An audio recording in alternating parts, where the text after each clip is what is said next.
Nostalgia মানেই স্মৃতির পাতায় ফিরে যাওয়া, যেখানে পুরনো দিনগুলো আজও তাজা। শৈশবের হাসি, বন্ধুদের সঙ্গে কাটানো মুহূর্তগুলো মনে পড়লে মনটা কেমন ভারী হয়ে যায়।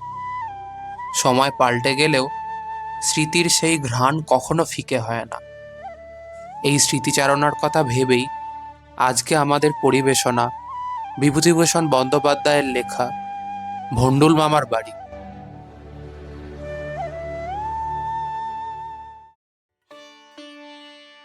পাড়াগাঁয়ের মাইনর স্কুল, মাঝে মাঝে ভিজিট করতে আসি। আর কোথাও থাকবার জায়গা নেই, হেডমাস্টার অবিনাশবাবুর ওখানেই উঠতে হয়। অবিনাশবাবুকে লাগেও ভালো। বছর ৪২ বয়স, একহারা চেহারা, বেশ ভাবুক লোক। বেশি গোলমাল ঝঞ্ঝাট পছন্দ করেন না। কাজেই জীবনের পথে বাধা ঠেলে অগ্রসর না হতে পেরে দেবলহাটি মাইনর স্কুলের প্রধান শিক্ষক রূপে ১৫ বছর কাটিয়ে দিলেন।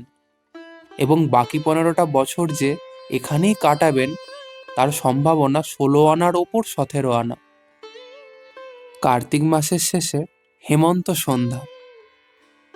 স্কুলের বারান্দাতে ক্লাসরুমের দুখানা চেয়ার টেনে নিয়ে আমরা গল্প করছিলাম। সামনেই একটা ছোট মাঠ, একপাশে একটা বড় হুঁত গাছ, একপাশে একটা মজা পুকুর। সামনের কাঁচা রাস্তাটা গ্রামের বাজারের দিকে গিয়েছে। স্থানটা নির্জন। চায়ের কোনো ব্যবস্থা এখানে হওয়া সম্ভব নয় তা জানি। একটি গরিব ছাত্র হেডমাস্টারের বাসায় থেকে পড়ে আর তার হাট বাজার করে। সে এসে দুটো রেকাবিতে ঘি মাখানো রুটি, আলু চচ্চড়ি ও একটু গুড় রেখে গেল। আমি বললুম, অবিনাশবাবু, বেশ ঠান্ডা পড়েছে, বেশ গরম মুড়ি খাবার ইচ্ছা হচ্ছে কিন্তু। হ্যাঁ হ্যাঁ, সার্টেনলি। ওরে কানাই, শোন শোন, যাদিকে একবার গঙ্গার বউয়ের বাড়ি, আমার নাম করে বলগে দুটি গরম মুড়ি ভেজে দেয় এক্ষুনি। আমি বললুম, অভাবে চাল ভাজা। তারপর গল্প গুজবে আধ ঘন্টা কেটে গেল। অবিনাশবাবু কথা বলতে বলতে কেমন অন্যমনস্কভাবে মাঝে মাঝে বাঁ ধারের মজা পুকুরটার দিকে চাইছিলেন। হঠাৎ বললেন, মুড়ি আসুক, একটা গল্প বলি ততক্ষণ। শুনুন ইন্সপেক্টর বাবু, এইরকম শীতের সন্ধ্যাতেই কথাটা মনে পড়ে। আপনাকে পেয়ে মনে এত আনন্দ হয়। এখানকার লোকজন দেখেছেন তো, সব দোকানদার, লেখাপড়ার কোনো চর্চা নেই। ছেলেপিলেকে লেখাপড়া শেখায় এই জন্য যে কোনো রকমের ধরা পাতা শুভঙ্করীটা শেষ করাতে পারলেই দাঁড়ি করাবে। কারুর সঙ্গে কথা বলে সুখ পাই না। ঝাল মশলার দরের কথা কাহাতক আলোচনা করি বলুন। ভদ্রঘরের ছেলে, হয় এসে পড়েছি পেটের দায়ে এই পাণ্ডবর্জিত দেশে, কিন্তু তা বলে মনটা তো। কলেজে ২-৪ ক্লাস চোখে দেখেছিলাম তো, পড়াশোনা না হয় নাই করেছি। দেখলাম অবিনাশবাবু কলেজের দিনগুলোর কথা এখনো ভুলতে পারেননি। বেচারির জীবনে জাঁকজমক নেই, আত্মপ্রতিষ্ঠার দুরাশা নেই, সাহসও বোধ করি নেই। তার যা কিছু অভিজ্ঞতা, যা কিছু কর্ম নৈপুণ্য, সবই অনাড়ম্বর সরল জীবনধারাকে আশ্রয় করে। কলেজের দিনগুলোতেই শহরের মুখ দেখেছিলেন। আড়ম্বর বা বিলাসিতা মনেরই বলুন বা দেহেরই বলুন, ওই কলেজের কটা বছরেই তার আরম্ভ ও শেষ। সে দিনগুলো যত দূরে গিয়ে পড়ছে, রঙিন স্মৃতির প্রলেপ তাদের উপর যে তত বিচিত্র ও মোহময় হয়ে পড়বে, এটা খুব স্বাভাবিক বটে। অবিনাশবাবু তামাক ধরিয়ে আমার হাতে দিয়ে আবার বলতে শুরু করলেন, হুগলি জেলার কোনো এক গ্রামে ছিল আমার মামার বাড়ি। আমি জিজ্ঞেস করলাম, ছিল কেন, এখন নেই? সে কথা পরে বলছি। না, এখন নেই ধরে নিতে পারেন। কেন যে নেই তার সঙ্গে এই গল্পের একটা সম্বন্ধ আছে। গল্পটা শুনলেই বুঝবেন। হুগলি জেলার কোনো এক গ্রামে আমার মামার বাড়ি ছিল। ছেলেবেলায় যখন সর্বপ্রথম মায়ের সঙ্গে সেখানে যাই, তখন আমার বয়স বছর ৫ আমাদের মামার বাড়ির পাড়ায় ৮-৯ ঘর ব্রাহ্মণের বাস, ঘেঁষাঘেঁষি বসতি। এক চালে আগুন লাগলে পাড়া শুদ্ধ পুড়ে যায় এমন অবস্থা। কোঠাবাড়ি ছিল কেবল আমার মামাদের, আর সব খড়ের ছাউনি। ছোট বড় আটচালা ঘর। এপাড়া থেকে ওপাড়া যাবার পথে একটা বড় আম কাঁঠালের বাগান, বন জঙ্গল, সজনে গাছ ও দু একটা ডোবা। বন জঙ্গলের মধ্যে দিয়ে অনেক দূর গেলে তবে ওপাড়ার প্রথম বাড়িটা। সেই বন জঙ্গলের মধ্যে কাদের একটা কোঠা বাড়ি খানিকটা গাঁথা হচ্ছে। সেবার কিছুদিন থেকে চলে আসবার পর আবার যখন মামার বাড়ি গেলুম, তখন আমার বয়স 8 বছর। গ্রামটা অনেক দিন পর দেখতে বেরিয়ে চোখে পড়ল। এপাড়া ওপাড়ার মধ্যে বাঁদিকে ডোবার ধারের একটা জায়গা। একটু অবাক হয়ে গেলাম। ডোবার পাড়ের জঙ্গল অনেকটা কাটানো, কাঁধের একটা কোঠা বাড়ি খানিকটা গাঁথা অবস্থায় দাঁড়িয়ে। কিন্তু মনে হলো অনেকদিন গাঁথুনির কাজ বন্ধ আছে, যে জন্যই হোক। কারণ ভিতর গায়ে ও ঘরের মেঝেতে ছোট বড় ভাটশাওড়ার গাছ গজিয়েছে। চুন সুরকি মাখার ছোট খানাতে পর্যন্ত বনমূলোর চারা। মনে পড়ল সেবার এসে বাড়িটা গাঁথা হচ্ছে দেখেছিলুম। এখনো গাঁথা শেষ হয়নি তো, কারা বাড়ি তুলছে? ছুটে গিয়ে দিদিমাকে জিজ্ঞেস করলুম, কারা ওখানে বাড়ি করছে দিদিমা? সেবার এসে দেখে গিয়েছি এখনো শেষ হয়নি। তোর এত কথাও মনে আছে? ও তোর ভন্ডুল মামা বাড়ি করছে, এখানে তো থাকে না, তাই দেখাশোনার অভাবে গাঁথুনি এগোচ্ছে না। আমার ভারী কৌতূহল হলো, সাগ্রহে বললুম, ভন্ডুল মামা কোথায় থাকে দিদিমা? ভন্ডুল মামা কে? ভন্ডুল রেলে চাকরি করে, লালমনির হাটে না কোথায়। আমাদের গাঁয়েই ছেলেবেলায় থাকতো, বাড়িঘর তো ছিল না। ওপাড়ার মুখুজ্জে বাড়ির ভাগ্নে, চাকরি বাকরি করছে, ছেলেপুলে হয়েছে, একটা আস্তানা তো চাই, তাই টাকা পাঠিয়ে দেয়। মুখুজ্জেরা মিস্ত্রি লাগিয়ে ঘরদোর শুরু করে দিয়েছে। নিজে ছুটিতে এসে মাঝে মাঝে দেখাশোনা করে। আমি ছাড়বার পাত্র নই। বললুম, তবে বাড়ি গাঁথা হচ্ছে না কেন? মুখুজ্জেরা তো দেখলেই পারে। তা নয়, সব সময় তো টাকা পাঠাতে পারে না, যখন পাঠায় তখন মিস্ত্রি লাগানো হয়। কি জানি কেন, সেই থেকেই ভন্ডুল মামা ও তার আধ গাঁথা বাড়িটা আমার মনে একটা অদ্ভুত স্থান অধিকার করে রইল।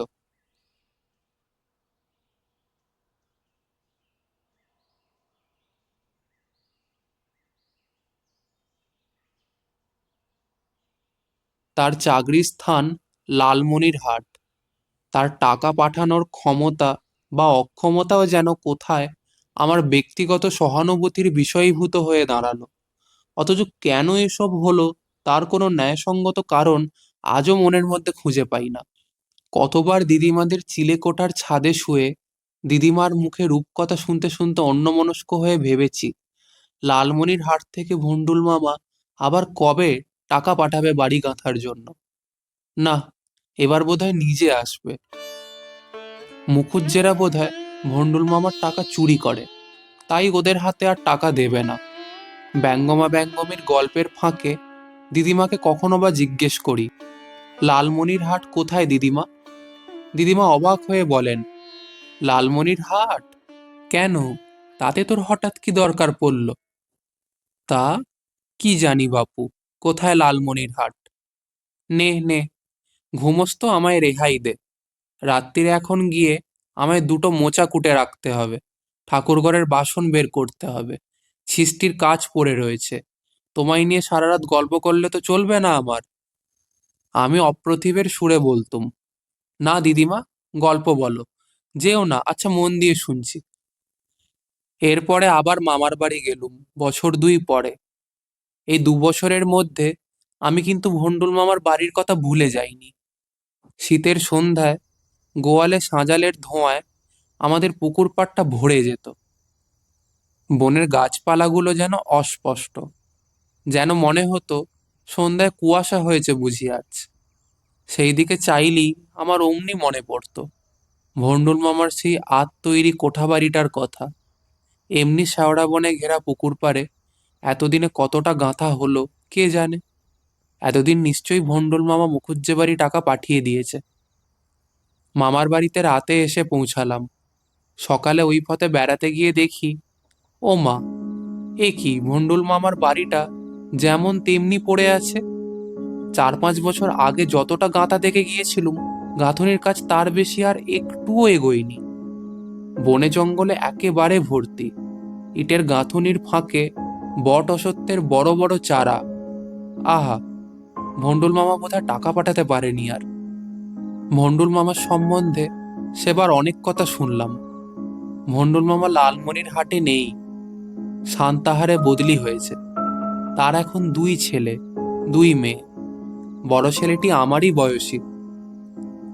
ভন্ডুল মামার মা সম্প্রতি মারা গিয়েছে। বড় ছেলেটির পৈতে হবে সামনের চৈত্র মাসে। সেই সময় ওরা দেশে আসতে পারে, কিন্তু সেবার চৈত্র মাসের আগেই দেশে ফিরলুম। ভন্ডুল মামার সঙ্গে আর যোগাযোগ হয়ে উঠল না। বছর 3 পরে দোলের সময়। মামার বাড়ির দোলের মেলা খুব বিখ্যাত। নানা জায়গা থেকে দোকান পসারের আমদানি হয়। আমি মায়ের কাছে আবদার শুরু করলুম, এবার আমি একা রেলে চড়ে মেলা দেখতে যাব মামার বাড়ি। আমায় একা ছেড়ে দিতে বাবার ভয়ানক আপত্তি। অবশেষে অনেক কান্নাকাটির পর তাকে রাজি করানো গেল। সারা পথ সে কি আনন্দ! একা টিকিট করে রেলে চড়ে মামার বাড়ি চলেছি। জীবনেই সর্বপ্রথম একা বাড়ির বার হয়েছি। সেই আনন্দেই সারা পথ আত্মহারা। কিন্তু এ সুখ সইল না। মামার বাড়ির স্টেশনে নেমেই কিরকম হোঁচট খেয়ে প্ল্যাটফর্মের কাঁকরের উপর পড়ে গিয়ে আমার হাঁটু ক্ষতবিক্ষত হয়ে গেল। অতি কষ্টে মামার বাড়ি পৌঁছে বিছানা নিলুম। পরদিন সকালে উঠতে গিয়ে দেখি আর উঠতে পারি না। 2 হাঁটুই বেজায় টাটিয়েছে, সঙ্গে সঙ্গে জ্বর। কোথা দিয়ে দোল কেটে গেল টেরও পেলুম না। দিদিমাকে অনুরোধ করলুম বাড়িতে যেন তারা চিঠি না লেখেন যে আমি আসবার সময় স্টেশনে পড়ে গিয়ে হাঁটু কেটে ফেলেছি। সেরে উঠে বেড়াতে বেরিয়ে একদিন দেখি ভন্ডুল মামার বাড়িটা অনেক দূর গাঁথা হয়ে গেছে। কাঠ থামাল পর্যন্ত গাঁথা হয়েছে, কিন্তু কড়ি এখনো বসানো হয়নি। হঠাৎ এত খুশি হয়ে উঠলুম যে আছাড় খেয়ে হাঁটু কাটার কথা টের পেলে বাবা কি বলবেন, তখনকার মতো সে দুশ্চিন্তা মন থেকে মুছে গেল। উৎসাহে ও কৌতূহলে এক দৌড়ে ভন্ডুল মামার বাড়িতে গিয়ে হাজির। গাঁথুনি অনেক দিন বন্ধ আছে মনে হলো। গত বর্ষার পরে বোধহয় আর মিস্ত্রি আসেনি। ঘরের মেঝেতে খুব জঙ্গল গজিয়েছে। গাঁথুনির ফাঁকে ফাঁকে আমরুল শাকের গাছ। বাড়ির উঠোনে বড় একটা সজনে গাছ। প্রথম ফাল্গুনে ফুলের খই ফুটেছে। ঘুরে ঘুরে দেখলুম ভন্ডুল মামার বাড়িতে 3টে ঘর, একটা ছোট দালান, মাঝে একটা সিঁড়ির ঘর। 8-10 ধাপ সিঁড়ি গাঁথা হয়ে গেছে। ওদিকের বড় ঘরটা বোধহয় ভন্ডুল মামার। মাঝের ঘরটাতে ছেলে মেয়েরা থাকবে। ভন্ডুল মামার বাপ আছে? কে জানে। তিনি বোধহয় থাকবেন সিঁড়ির এপাশের ঘরটাতে। রান্নাঘর কোথায় হবে? বোধহয় উঠোনের একপাশে ওই সজনে গাছটার তলায়।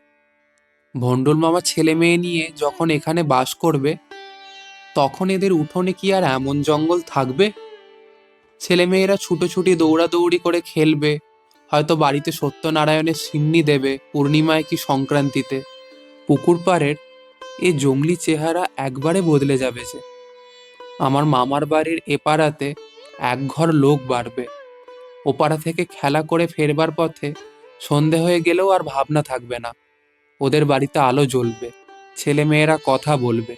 কিসের আর তখন ভয়? দিব্যি চলে যাবে। আরো বছর 2 কেটে গেল।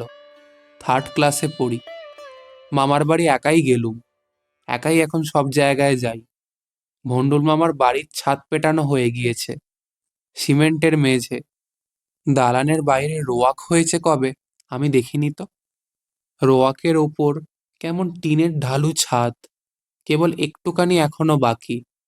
দরজা জানালায় এখনো কপাট বসানো হয়নি। বাহ, ভন্ডুল মামার বাড়ি তাহলে হয়ে গেল। ভন্ডুল মামা নাকি আজকাল বড় সুদখোর হয়ে উঠেছেন। মাঝে মাঝে গাঁয়ে আসেন, চড়া সুদে লোকজনকে টাকা ধার দেন, বাড়ি দেখাশোনা করেন, আবার চলে যান। মাস কতক পরে আবার এসে কাবুলিওয়ালার মতো চড়াও হয়ে সুদ আদায় করেন। গাঁয়ের লোক তার নাম রেখেছে রত্ন দত্ত। তারপর এলো একটা সুদীর্ঘ ব্যবধান। ছেলেবেলার মতো মামার বাড়ি আর তত যাই নে, গেলেও এক আধ দিন থাকি। সেই এক আধ দিনের মধ্যে পথে যেতে যেতে হয়তো দেখি জঙ্গলের মধ্যে ভন্ডুল মামার বাড়িটা তেমনি জনহীন হয়ে পড়ে আছে। বন জঙ্গল চারিপাশে আরো গভীরতর। কেউ কোনোদিন ও বাড়িতে পা দিয়েছে বলে মনে হয় না। একটা ছন্ন ছাড়া লক্ষ্মী ছাড়া চেহারা। শীতের সন্ধ্যায়, বর্ষার দিনে, চৈত্র বৈশাখের দুপুরে কতবার ও বাড়িটা দেখেছি, সে একই মূর্তি। এমনি করে বছর কয়েক কেটে গেল। ক্রমে এন্ট্রান্স পাস দিয়ে কলকাতায় এসে কলেজে ঢুকলুম। সেবার সেকেন্ড ইয়ারের শেষ। এফে দেব। কি একটা দরকারে মামার বাড়ি গিয়েছি। বোধ করি মাঘ মাসের শেষ। দুপুরে পুবের ঘরে জানলার ধারে খাটে শুয়ে আছি। বোধহয় একখানা লজিকের বই পড়ছি। এমন সময় একজন কালো শীর্ণকায় প্রৌঢ় লোক ঘরে ঢুকলেন। বড় মামিমা বললেন, এই তোর ভন্ডুল মামা, প্রণাম কর। আমার সে ছেলেবেলাকার মনের অনেক পরিবর্তন হয়ে গিয়েছিল। বয়স হয়েছে, কলেজে পড়ি, নানা ধরনের লোকের সঙ্গে মিশেছি। সুরেন বানজ্জে ও বিপিন পালের বক্তৃতা শুনেছি। স্বদেশী মিটিংয়ে ভলেন্টিয়ারি করেছি। জীবনের দৃষ্টিভঙ্গি গেছে বদলে। তখন মনের কোন গভীর তলদেশে আরো 5টা পুরনো দিনের আদর্শের ও কৌতূহলের বস্তুর ভ্রূপের সঙ্গে ভন্ডুল মামা ও তার বাড়িও চাপা পড়ে গিয়েছে। তাই ঈষৎ অবজ্ঞা মিশ্রিত চোখে সামান্য একটা কৌতূহলের সঙ্গে চেয়ে দেখলুম মাত্র। ভন্ডুল মামার বয়স 50-এর ওপর হবে। টিকিতে একটা মাদুলি বাঁধা, গলায় কিসের মালা, কাঁচা পাকা এক মুখ দাড়ি। এই সেই ছেলেবেলাকার ভন্ডুল মামা। উদাসীনভাবে প্রণামটা সেরে ফেললুম। ভন্ডুল মামা কিন্তু আমার সঙ্গে খুব আলাপ করলেন, একটু গায়ে পড়েই যেন। আমি কোন কলেজে পড়ি, কোন মেসে থাকি, কবে আমার পরীক্ষা ইত্যাদি নানা প্রশ্নে আমায় জ্বালাতন করে তুললেন। আজকাল তিনি কলকাতায় চাকরি করেন, বাগবাজারে বাসা। তার বড় ছেলেও এবার ম্যাট্রিক দিয়ে ফার্স্ট ইয়ারে পড়ছে, এসব খবরও দিলেন। আমি জিজ্ঞেস করলুম, আপনাদের এখানকার বাড়িতে ছেলে মেয়ে আনবেন না? ভন্ডুল মামা বললেন, আনবো, শিগগিরই আনবো বাবা।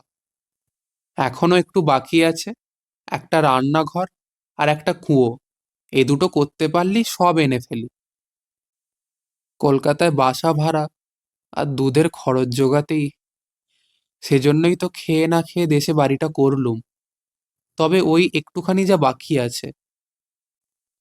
তাছাড়া চিলেকোঠার ছাদটা এখনো এইবারই ভাবছি শ্রাবণ মাসের দিকে ওটাও শেষ করব। বলে কি, এখনো বাকি? জ্ঞান হয়ে পর্যন্ত দেখে আসছি ভন্ডুল মামার বাড়ি উঠছে। এ তাজমহল নির্মাণের শেষ বেঁচে থেকে দেখে যেতে পারবো তো? ভন্ডুল মামা আপন মনে বলে যেতে লাগলেন, সামান্য চাকরি, ছাপোষা মানুষ বাবা। কাচ্চা বাচ্চা খাইয়ে যা থাকে তাতেই তো বাড়ি হবে। এখন তো বাসায় বাসায় কাটছে। আর যদি চাকরি যায়, তবে ছেলেপুলে নিয়ে কোথায় দাঁড়াবো? তাই ভেবে আজ 14-15 বছর ধরে একটু একটু করে বাড়িটা তুলছি। তবে এইবার আর দেরি হবে না। আসছে বছর সব এনে ফেলবো। জায়গাটা বড় ভালোবাসি। ভন্ডুল মামা বললেন তো 14-15 বছর, কিন্তু আমার মনে হলো ভন্ডুল মামার বাড়ি উঠছে আজ থেকে নয়। জীবনের পিছন ফিরে চেয়ে দেখলে যতদূর দৃষ্টি চলে তত কাল ধরে, যেন অনন্তকাল। অনন্ত যুগ ধরে ভন্ডুল মামার বাড়ির ইট একখানির পর আরেকখানি উঠছে। শিশু থেকে কবে বালক হয়েছিলুম, কৈশোর কেটে গিয়ে এখন প্রথম যৌবনের উন্মেষ। আমার মনে এই অনাদন্ত মহাকাশ বেয়ে কত শত জন্ম মৃত্যু, সৃষ্টি ও পরিবর্তনের ইতিহাসের মধ্যে দিয়ে ভন্ডুল মামার বাড়ি হয়েই চলেছে। ওরও বুঝি আদিও নেই, অন্তও নেই। পরের বছর আবার ভন্ডুল মামার সঙ্গে কলকাতাতেই দেখা। আমি তখন থার্ড ইয়ারে পড়ি। ভন্ডুল মামা বললেন, এসো একবার আমাদের বাসায়। তোমার মামি তোমায় দেখলে খুশি হবে। সামনের রবিবার তোমার নেমন্তন্ন রইল। অবশ্যই অবশ্যই যাবে। গেলুম। ভন্ডুল মামার ছেলেদের সঙ্গেও আলাপ হলো। ভন্ডুল মামা অনুযোগের সুরে বললেন, ওদের বলি, যা একবার এই সময়ে। আষাঢ় মাসে দেশে গিয়ে উঠোনে খাসা বরবটি আর শিম লাগিয়ে রেখে এসেছি, মাচাও বেঁধে রেখে এসেছি। তা কেউ কি কথা শোনে? মামিমা ঝংকার দিয়ে বলে উঠলেন, যাবে সেখানে কেমন করে শুনি? কোনো ঘরে বাস করবার জো নেই, ছাদ ফুটো হয়ে জল পড়ে, জলের ব্যবস্থা নেই বাড়িতে, শুধু শিম আর বরবটির পাতা চিবিয়ে তো মানুষ, তাতে বাড়িঘাট আলগা পাঁচিল নেই। মণ্ডল মামা মৃদু প্রতিবাদের সুরে ভয়ে ভয়ে যা বললেন, তার মর্ম এই যে মানুষ বাস না করলেই বাড়িতে বট অশ্বত্থের গাছ হয়। ছাদ আঁটা হয়ে গেছে আজ অনেক দিন, কিন্তু কেউ বাস তো করে না, বাড়ি কাজেই খারাপ হতে থাকে। তবুও তিনি বছরে 2-3 বার যান বলে এখনো ঘরদোর টিকে আছে। পাতকুয়োর আর কত খরচ, চৈত্র মাসের দিকে না হয় করে দেওয়া হবে। আর তোমরা সবাই যদি যাও, পাঁচিল আষাঢ় মাসেই করে দেওয়া যাবে। বুঝলুম পাঁচিল পাতকুয়ো এখনো বাকি। মণ্ডল মামার বাড়ি এখনো শেষ হয়নি, এখনো কিছু বাকি আছে। কিন্তু এতদিন ধরে ব্যাপারটা চলছে যে একদিক গড়ে উঠতে অন্যদিকে ধরেছে ভাঙন। এর পরে মামার বাড়ি গিয়ে 2-1 বার দেখেছি মণ্ডল মামা 2-5 দিনের ছুটি নিয়ে বাড়িতে এসে আছেন। এটা সারাচ্ছেন, ওটাতে বেড়া বাঁধছেন, এ গাছটা খুঁড়ছেন, ও গাছটা কাটছেন। ছেলেরা আসতে চায় না কলকাতা ছেড়ে, নিজেকেই আসতে হয়, দেখাশোনা করতে হয় বলে একদিন সলজ্জ কৈফিয়তও দিলেন। পাঁচিল, হ্যাঁ তা পাঁচিল, সম্প্রতি একটু টানাটানি যাচ্ছে। সামনের বর্ষায় ঘরদোর বেঁধেছি সারা জীবন খেটে, ওই আমার বড় আদরের জায়গা, তোরা না থাকিস আমিই গিয়ে থাকি। আমি বললুম, ওখানে কেমন করে থাকেন? সারা গাঁয়েই তো মানুষ নেই, মামার বাড়ির পাড়া তো একেবারে জনশূন্য হয়ে গেছে। কি করি বাবা, ওই বাড়িখানার ওপর বড় দম যে আমার। দেখো, চিরকাল পরের বাসায়, পরের বাড়িতে মানুষ হয়ে ঘরের কষ্ট বড় পেয়েছিলুম, তাই ঠিক করি বাড়ি একখানা করবই। ছেলেবেলা থেকে ওই গাঁয়েই কাটিয়েছি, ওখানটা ছাড়া আর কোথাও মন বসে না। চিরকাল ভাবতুম রিটায়ার করে ওখানেই বাস করব, একটা আস্তানা তো চাই। এখন না হয় ছেলে পেলে নিয়ে বাসায় বাসায় ঘুরছি, কিন্তু এরপরে দাঁড়াবো কোথায়? তাই জলাহার করেও সারা জীবন কিছু কিছু সঞ্চয় করে ওই বাড়িখানা করেছিলুম। তা ওরা তো কেউ এলো না, আমি নিজেই থাকি। না থাকলে বাড়িখানা তো থাকবে না, আর এককালে না এককালে ছেলেদের তো এসে বসতেই হবে বাড়িতে। কলকাতার বাসায় বাসায় তো চিরকাল কাটবে না। তারপর মামাদের মুখে ভণ্ডুল মামার কথা আরো সব জানা গেল। ভণ্ডুল মামা একা বিজন বনের মধ্যে নিজের বাড়িখানায় থাকেন। তার এখনো দৃঢ় বিশ্বাস তার ছেলেরা শেষ পর্যন্ত ওই বাড়িতেই গিয়ে বাস করবে। তিনি এখনো এই জায়গাটা ভাঙছেন, ওটা গড়ছেন, নিজের হাতে দা নিয়ে জঙ্গল সাফ করছেন। ছেলেদের সঙ্গে বনে না, ওই বাড়ির দরুনই মতান্তর, স্ত্রীও ছেলেদের দিকে। ছেলেরা বাপকে সাহায্যও করে না। ভণ্ডুল মামা গায়ে একখানা ছোট মুদির দোকান করেছিলেন, লোক নেই, তার কিনবে কে? যা 1-2 ঘর খদ্দের জুটছিল, ধার নিয়েই দোকান উঠিয়ে দিলে। এখন ভণ্ডুল মামা এগা ওগা বেরিয়ে কোনো চাষার বাড়ি থেকে 2 খাটা চাল, কারোর বাড়ির 5টা বেগুন, এইরকম করে চেয়ে চিনতে এনে বাড়িতে হাঁড়ি চড়িয়ে 2টো ফুটিয়ে খান। তারপর ধীরে ধীরে অনেক বছর কেটে গেল। আমি ক্রমে বিএ পাশ করে চাকরিতে ঢুকলুম। মামার বাড়ি আর যাইনে, কারণ সে গ্রাম আর যাবার যোগ্য নয়। মামার বাড়ির পাড়ার গাঙ্গুলিরা, রায়েরা, ভরেরা সব একে একে মরে হেজে গেল। যারা অবশিষ্ট রইল তারা বিদেশে চাকরি করে। ম্যালেরিয়ার ভয়ে গ্রামের ত্রিসীমানা মারায় না। ও পাড়াতেও তাই জীবন মজুমদারের প্রকাণ্ড দোতলা বাড়ির ছাদ ভেঙে ভূমিসাৎ হয়ে গিয়েছে। শুধু একদিকের দোতলা সমান দেওয়ালটা দাঁড়িয়ে আছে। যে পুজোর দালানে ছেলেবেলায় কত উৎসব দেখেছি, এখন সেখানে বড় বড় জগডুমুরের গাছ। দিনেই বোধহয় বাঘ লুকিয়ে থাকে। বিখ্যাত রায়দিঘি মজে গিয়েছে, দামে বোঝাই, জল দেখা যায় না। গরু বাছুর কচুরিপানায় দামের ওপর দিয়ে হেঁটে দিব্যি পার হতে পারে। সন্ধ্যা রাতেই গ্রাম নিশুতি হয়ে যায়।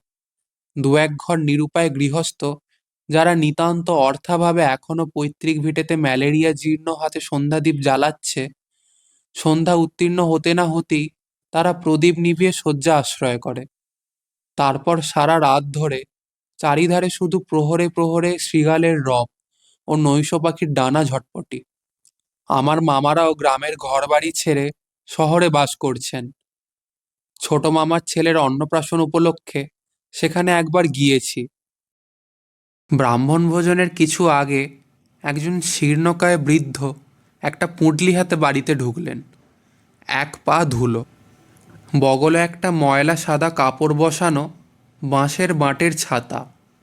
প্রথমে চিনতে পারিনি, পরে বুঝলুম ভণ্ডুল মামা এত বুড়ো হয়ে পড়েছেন এর মধ্যে। শহরে এসে মামাদের নতুন সভ্য, শৌখিন, আলাপি বন্ধুবান্ধব জুটেছে। তাদের পোশাক পরিচ্ছেদের ধরনে ও কথাবার্তার সুরে ভণ্ডুল মামা কেমন ভয় খেয়ে সংকোচের সঙ্গে নিমন্ত্রিত ভদ্রলোকদের শতরঞ্চির এক কোণে বসলেন। তিনিও নিমন্ত্রিত হয়েই এসেছিলেন বটে, কিন্তু মামারা তখন শহুরে বন্ধুদের আদর অভ্যর্থনায় মহা ব্যস্ত। তাঁর আগমন কেউ বিশেষ লক্ষ্য করেছে এমন মনে হলো না। আমি গিয়ে ভণ্ডুল মামার কাছে বসলুম। চারিধারে অচেনা মুখের মধ্যে আমায় দেখে ভণ্ডুল মামা খুব খুশি হলেন। আমি জিজ্ঞেস করলুম, আপনি কি কলকাতা থেকে আসছেন? ভণ্ডুল মামা বললেন, না বাবা, আমি রিটায়ার করেছি আজ বছর পাঁচেক হবে। গাঁয়ের বাড়িতেই আছি। ছেলেরা কেউ আসতে চায় না। অন্নপ্রাশন শেষ হয়ে গেল। ভণ্ডুল মামা কিন্তু মামার বাড়ি থেকে আর নড়তে চান না। 4-5 দিন পরে কিছু চাল ডাল ও বাসি সন্দেশ রসগোল্লা নিয়ে দেশে রওনা হলেন। পায়ে দেখি কটক থেকে কিনে আনা বড় মামার সেই পুরনো চটি জুতো জোড়া। আমায় দেখিয়ে বললেন, নবীন কটক থেকে এনেছে। দেখে বড় শখ হলো। বয়স হয়েছে, কবে মরে যাব। বললুম, তা দাও নবীন। জুতো জোড়াটা পুরনো হলেও এখনো 2-3 মাস যাবে। বাড়িতে একজোড়া রয়েছে, আঙুলে বড় লাগে বলে খালি পায়েই। তিনি বাড়ির বার হয়ে গেলেন। আমি চেয়ে চেয়ে দেখলুম শীর্ণকায় ভণ্ডুল মামা ভারী চাল ডালের মোটের ভারে একটু সামনের দিকে ঝুঁকে চটি জুতোয় ফটাং ফটাং শব্দ করতে করতে স্টেশনের পথে চলেছেন। হঠাৎ আমার মনে তার উপরে আমার বাল্যের সেই রহস্যময় স্নেহ ও অনুকম্পার অনুভূতিটুকু কতকাল পরে আবার যেন ফিরে এলো। আমি চেঁচিয়ে বললুম, একটু দাঁড়ান মামা, আপনাকে তুলে দিয়ে আসি। ভণ্ডুল মামার পুটুলিটা নিজের হাতে নিলুম। টিকিট করে তাকে গাড়িতে তুলেও দিলুম। ট্রেনে উঠবার সময় একমুখ হেসে বললেন, যেও না হে একদিন, বাড়িটা দেখে এসো আমার। খাসা করেছি, কেবল পাঁচিলটা এখনো যা বাকি। কি করি, আমার হাতে আজকাল আর তো কিছু নেই। ছেলেরা নিজেদের বাসায় খরচই চালিয়ে উঠতে পারে না। অবশ্যই ওদের জন্যই তো সব। দেখি, চেষ্টায় আছি সামনের বছর যদি। ভণ্ডুল মামার সঙ্গে আর আমার দেখা হয়নি, কিন্তু এর মাস কতক পরে তার বড় ছেলে হরি সাধনের সঙ্গে কলকাতায় দেখা হয়েছিল। ম্যাকমিলান কোম্পানির বাড়িতে চাকরি করে। জিনের কোট গায়ে, হাতে বইয়ের আকারে খাবারের কৌটো, মুখে এক গাল পান। বউবাজারের ফুটপাত দিয়ে বেলা 10টার সময় অফিসে যাচ্ছে। আমিই ভণ্ডুল মামার কথা তুললুম। হরিসাধন বললে, বাবা দেশের বাড়িতেই আছেন। আমরা বলি আমাদের সংসারে এসে থাকুন, তাতে রাজি নন। বুদ্ধিশুদ্ধি তো কিছু ছিল না বাবার, নেইও। সারা জীবন যা রোজগার করেছেন ওই জঙ্গলের মধ্যে এক বাড়ি করতে গিয়ে সব নষ্ট করেছেন। নইলে আজ 1000-4-5 টাকা হাতে জমতো। ও গায়ে যাবেই বা কে? যেমন জঙ্গল তেমনি ম্যালেরিয়া। তাছাড়া লোকজন নেই, অসুখ হলে একটা ডাক্তার নেই। 4-5 হাজার টাকা খরচ হয়ে গেছে বাড়ির পিছনে। বেচতে গেলে এখন ইট কাঠের দরেও বিক্রি হবে ভেবেছেন? কে নিতে যাবে? পাগল আপনি? আমি বললুম, কথাটা ঠিক বটে, কিন্তু ভেবে দেখো, তোমার বাবা যখন বাড়িটা প্রথম আরম্ভ করেছিলেন তখন জাজল্যমান গ্রাম। বাড়িটা তৈরি করতে এত দেরি হয়ে গেল যে ইতিমধ্যে গাঁ হয়ে গেল শ্মশান। লোকজন উঠে অন্যত্র চলে গেল। আর সেই সময় তোমাদের বাড়ির গাঁথনিও শেষ হলো। কার দোষ দেবে? তারপর ভন্ডুল মামার আর কোনো সংবাদ রাখিনি অনেককাল। বছর তিনেক আগে একবার মেজো মামা চেঞ্জে গিয়েছিলেন দেওঘরে। পুজোর ছুটিতে আমিও সেখানে যাই। তার মুখেই শুনলাম ভন্ডুল মামা সেই শ্রাবণেই মারা গিয়েছেন। অসুখ বিসুখ হয়ে কদিন ঘরের মধ্যেই ছিলেন।